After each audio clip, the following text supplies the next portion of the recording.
In this module, we will discuss about the capital market and SEBI. The capital market is a financial market for securing long-term funds and is distinct from money market which transacts in short-term funds.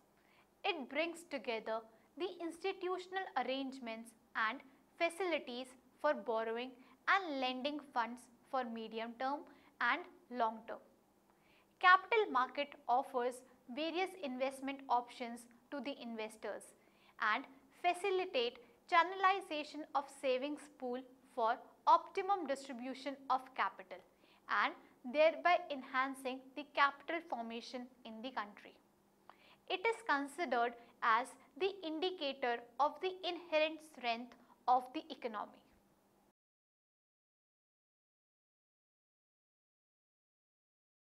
After studying this module, you shall be able to know about the capital market, learn the various components of capital market, understand the functions of capital market, understand the need for regulation and setting up of SEBI. Let us now understand the components of capital market. The Indian capital market is divided into gilt-edged market and the securities market. The gilt-edged market is a market for government and semi-government securities which are backed by the RBI. The securities which are traded in this market are not volatile in value and are preferred by banks and other institutions. The securities market is further divided into primary capital market and secondary capital market. The primary market, that is the new issues market, is a market where new issue of equity shares, preference shares, debentures and bonds are offered for sale by public limited companies. The secondary market, on the other hand, is the market for existing and already issued securities. The secondary capital market comprises the stock exchange in which securities are traded, bought and sold, and the gilt-edged market in which the government and semi-government securities are traded. Moving on to discuss the constituents of capital market. The supply of funds in the capital market comes largely from institutions like commercial banks and financial institutions, mutual funds, insurance companies, provident fund societies, merchant banking agencies, credit guarantee corporations, etc. Individuals who directly invest on their own in securities are also suppliers of fund to the capital market. Therefore, as is the case with all markets, capital market also comprises buyers who require funds referred to as borrowers and sellers who provide funds referred to as lenders. An ideal capital market would strive to make required funds available for any business at a reasonable rate of return.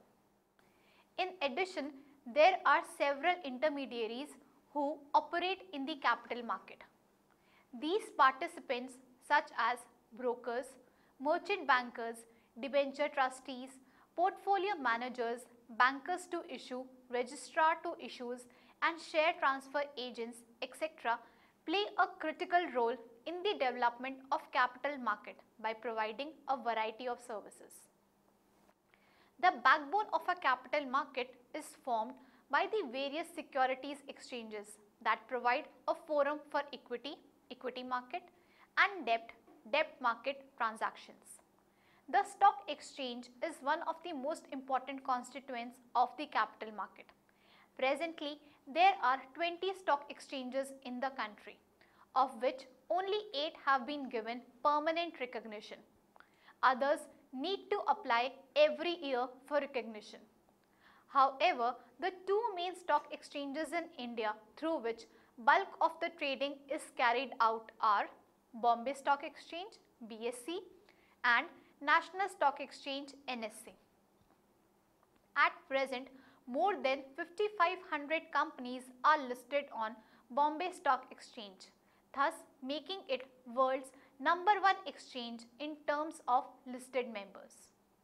As of March 2015, the total market capitalization of companies listed on BSE was $1.68 trillion. BSE's benchmark index Sensex is the country's most tracked index and is traded internationally on the Eurex as well as leading exchanges of the BRICS nation. The National Stock Exchange was established in 1992 and its network stretches to more than 1,500 locations in the country. As of March 2015, 1,733 companies are listed on NSE with a total market capitalization of 99,30,122 crore rupees. Let us discuss the instruments of capital market. Following are the major instruments through which money can be raised from capital markets. Equity shares and preference shares. Equity share. They represent ownership securities of a company and have a claim on the company's asset and earnings. Equity shareholders have a right to vote in the shareholders meeting and receive dividends. The equity shares are easily transferable and highly liquid investment. Preference shares. Preference shares generally do not have voting rights but have a preferential right to receive dividend at a fixed rate before the payment of dividend to the equity shareholders. They also have a right to repayment of capital at the time of winding up of the company before any capital is paid to the equity shareholders. Next, debentures, bonds. These represent the creditorship securities of the company. These are an important source of funds to the corporate sector. These are fixed income securities.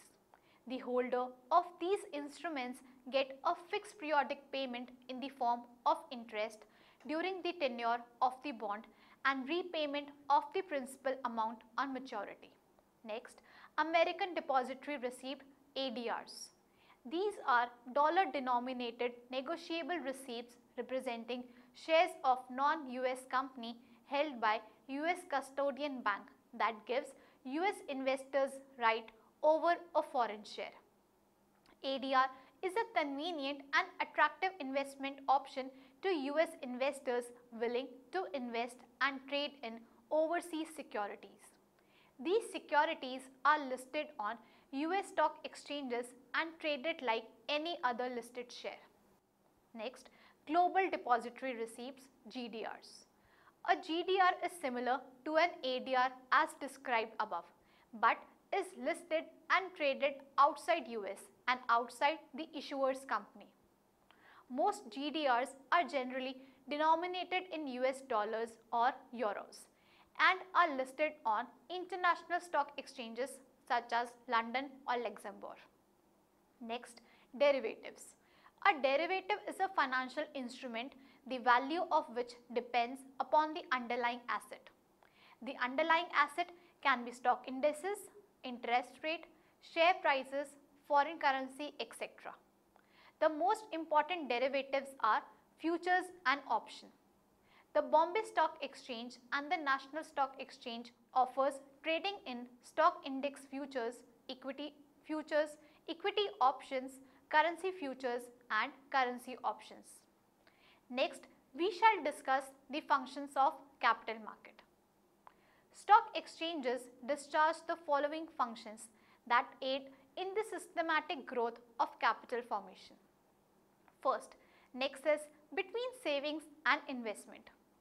The stock exchanges mobilize and channelize the community savings for investment into the sectors which are preferred on the basis of good return, appreciation of capital, etc. Stock exchanges assist in distribution of the new issues of capital and also offers sale of existing securities in an organized and efficient way.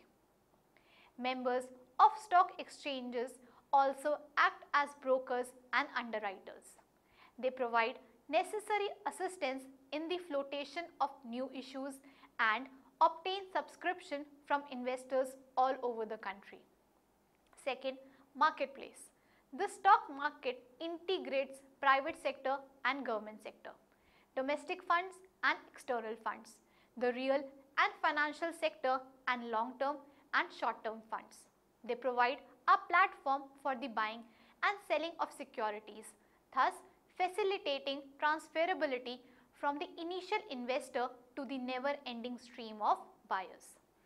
Centralized clearinghouse and large number of buyers and sellers enable buying and selling of securities at a competitive price. Third, continuous price formation.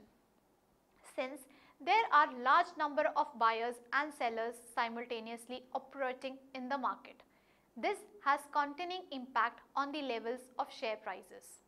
The continuous price formation enables quick valuation of financial instruments. Security exchanges thus act as a barometer of the state of the health of a nation's economy. The efficient dissemination of information enables the participants to take an informed decision pertaining to any financial investment. Let us discuss the need for regulation and setting up of SEBI. A regulator is necessary when public interest is at stake and an institution is required to create, restore, as the case may be, confidence and protect the investors. If the objective of stock exchanges is to provide risk capital to industry, interest of the investors must be kept uppermost. If the investors' confidence in stock market machinery is weak and most of them have a suspicion that there is always cheated by brokers, it is not possible to develop stock exchanges so that they may meaningfully contribute to long-run resource mobilization for industry. Without mobilization of resources, industrial growth cannot take place, adversely influencing employment generation and well-being of common people. For this purpose, various participants need to be monitored and regulated so as to remove any biases and ensure transparency in the dealings amongst the participants. Procedures followed need to be transparent and vulnerability to insider trading and price rigging need to be minimized. Such a secure environment enables orderly functioning and development of the capital market, a crucial input in economic development. Clearly, stock market cannot be left unregulated. Least it should be manipulated to serve vested interest. The role of regulator arises from the need to ensure governance of stock exchange so that it functions and develops in an orderly fashion in tune with the need of the economy. With a view to regulate the functioning of capital market, the Securities and Exchange Board of India (SEBI) was empowered through an Act of Parliament in 1992. Since then, SEBI has come up with a number of initiatives meant to regulate and develop Indian securities market on the one hand and to improve its safety and efficiency on the other. Now, we will discuss the functions of SEBI. The principal functions of the Securities and Exchange Board of India are provided in the preamble of SEBI. As provided therein, the functions of SEBI are threefold. First, protection of the interest of investors in securities. Second, promotion of the development, and third, regulation of the securities market. The functions of SEBI relate to regulation and development of stock exchanges. The primary function of SEBI is to regulate the activities conducted in stock exchanges. It registers and regulates the operation of mutual funds, collective investment schemes as well as venture capital funds. It also functions to keep vested interest in check by working as a watchdog over unethical trade practices and insider trading. This prevents price rigging and facilitates a process of price discovery so that the stock market functions properly. To ensure order, it conducts inspection of market agents and makes inquiry before bringing the offenders to book. Last but not the least, it ensures that substantial acquisition of shares are done in conformity with existing laws and monitors takeover of companies, so essential for proper functioning of market of corporate control. It also has to perform functions delegated to it by the central government under provisions of the Securities Contract Regulation Act 1956. A regulatory body not only regulates the current activities conducted in stock exchanges, it also needs to ensure an orderly evolution of the stock markets. These are termed as developmental functions. In order to help current investors to understand various issues relating function of stock market and to encourage potential investors, it provides education to investors. It also provides training to intermediaries so that they function orderly enough to ensure smooth operation of stock markets. SEBI conducts research on varied aspects and publishes information beneficial for all participants in the market. It also promotes self-regulatory organizations. Let us look at the performance of SEBI since inception. Subramaniathan has made an excellent study of the contribution of SEBI to the functioning of the capital market. For any market to function properly, there are a few preconditions. A clear-cut regulatory setup with unambiguous laws leading to check of non-complaint conduct of market agents and a free flow of information need to exist for a market to function. Without a regulatory push, there would have been underproduction of information leading to exploitation of agents with less information by those with more information. In line with this, Subramaniathan uses the following criteria to judge performance of SEBI since its inception. They include impact of regularity framework and processes put in place by SEBI, flow of information at the behest of SEBI, and detection of non-complaint behavior of participants. Flow of information steps play a crucial role in the orderly at the time of listing, after listing, and relating to the trade. He argues that SEBI has brought securities trading under its strict regulatory control over time, and there has evolved an all-encompassing improvement in the institutional framework of securities trading in the country. SEBI has taken steps and reined in non-complaint behavior that could adversely affect the operation of the securities market. Such steps included of registration, licensing, eligibility conditions and incentives.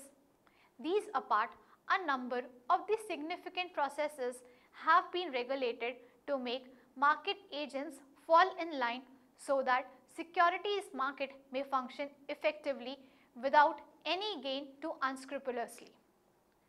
Such processes include such as insider trading, takeover activities, issuance of employee share options, manipulative practices, to name a few. It may be argued that claim that the regulatory framework with SEBI in the center is fairly detailed in its coverage of the securities trade.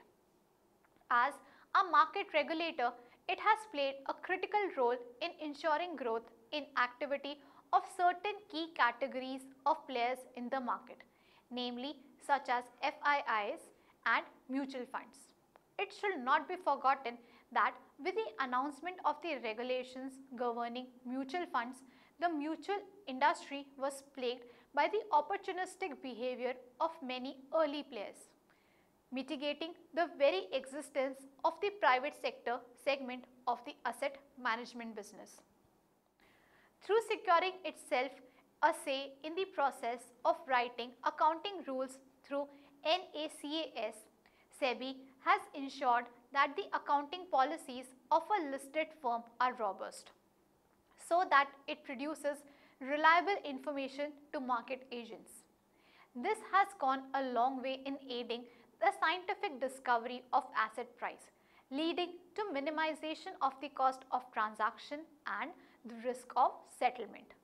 Various agencies' problems adversely influencing the securities trade have been addressed through the corporatization and demutualization of securities exchanges. In terms of enforcement, the available evidence suggests that SEBI has achieved considerable progress in terms of detecting and punishing instances of non-compliance or infractions. Relatively orderly functioning of the trading and settlement systems without any instances of payment crisis until the mid-90s bears testimony to efforts of SEBI. It is not intended to give SEBI a clean chit for its performance. It needs to be mentioned that both the primary and secondary market have been affected from time to time by various other troubles that assumed the proportion of a scam at time, as in the case of the IPOs of Yes Bank, IDFC and several others. SEBI has awarded penalties too late and too little, as in the case of Bank of Rajasthan, in comparison to the financial scale of the misconduct, have had a poor record in carrying its award through the appellate and the judicial systems. Without a more careful analysis, it is not easy to say whether that is the result of poor legal preparation on the part of SEBI or the leniency of the appellate system towards the trade. SEBI's record in enforcing the canons of corporate governance has not been impressive either. Let us now summarize what we have discussed in this module. The capital market is a financial market for securing long-term funds and is distinct from money market, which transacts in short-term funds. The Indian capital market is divided into gilt-edged market and the securities market. The supply of funds in the capital market comes largely from institutions like commercial banks and financial institutions, mutual funds, insurance companies, provident fund societies, merchant banking agencies, credit guarantee corporations, etc. The major instruments through which money can be raised from capital market are equity shares and preference shares, bond, debentures, American Depository Receipt ADRs, Global Depository Receipts GDRs, derivatives. The principal functions of the Securities and Exchange Board of India are provided in the preamble of SEBI. As provided therein, the functions of SEBI are threefold: protection of the interest of investors in securities, promotion of the development and regulation of the securities market.